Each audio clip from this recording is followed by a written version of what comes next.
Accordingly, I am today suspending my campaign. I'm proud to have delivered on 100% of my promises, and I will not stop now. Right now at 11, a major change in the landscape of the Republican presidential race. Florida Governor Ron DeSantis, you heard him, suspended his campaign earlier today. So this leaves lots of questions like why now and what now? Good evening to you. Thanks for joining us tonight. I'm Eric Von Anken. Glad you're with us. Governor DeSantis was fighting for second place, far behind former President Donald Trump. News 6's Brian Didlake has the reaction and the analysis on all of this tonight. Accordingly, I am today suspending my campaign. The tweets and statements poured in Sunday as Governor Ron DeSantis suspended his GOP bid for the White House.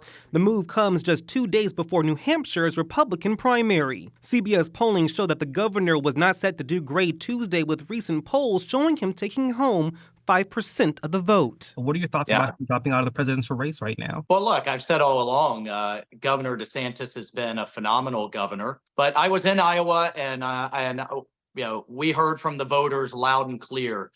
President Trump had a historic victory. We were right all along in warning the American people that you do not want someone like Ron DeSantis near the White House. And indeed, even his own base of voters agreed with us. In his video posted to social media, Governor DeSantis endorsing the GOP frontrunner, President Donald Trump. It's clear to me that a majority of Republican primary voters want to give Donald Trump another chance. We spoke with News 6 political analyst Jim Clark about the campaign suspension. He suspended his campaign, which only means that he can keep raising money.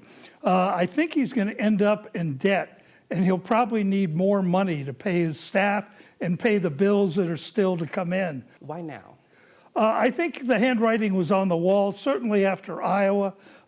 These campaigns have kind of a lifespan where it takes candidates a few days to realize that there is no path for them to the nomination. Florida Democratic Chair Nikki Fried, in response to Governor DeSantis' presidential bid withdrawal, said now that he's finally done chasing a pipe dream, Florida Democrats are fully focused on ending the Republican supermajority in our legislature. We need to leverage this moment to inspire people to believe in Florida again. Do you think that with him dropping out, it will affect what's happening here in Florida? Yeah, it's going to be interesting to see if he moderates or changes his agenda at all. And I think there's a feeling that maybe some of the initiatives have gone too far. Clark says there has been pushback from state Republicans on items like book bans, but Congressman Walz says the GOP will keep its strong standing heading into the fall elections. So I expect Governor DeSantis to keep putting points on the board, so to speak, for Florida and for Floridians, and will continue to be a magnet for the rest of the country because of it. And now we go into a much deeper dive on what Governor DeSantis' campaign suspension means for the party and voters. You can find that links at our website and at quicklerno.com. Eric. Bren, we've talked a lot about how the governor has taken some heat for being out of the state so much, for, of course, spending so much time on the campaign trail. If nothing else, we're going to see a whole lot more of him now.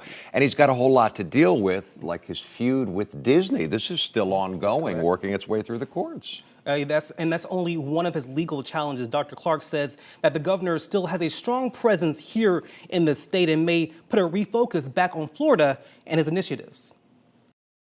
But remember, he has all kinds of court battles that'll be going on over the next 2 years, whether it's with Disney or drag queens or books or school boards. All these things are going to be in the court. So he'll be spending a lot of time on legal matters over the next 2 years.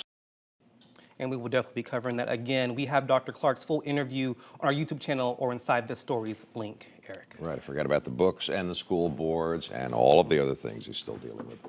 Brian, thanks. We'll be on top of it. Thank you. Brian Didlake for us. And we want to know what you think is next for Governor DeSantis. Pull out your phone right now if you feel like it. Open your camera app to scan this QR code where you can comment and let us know what you think is in store for the governor.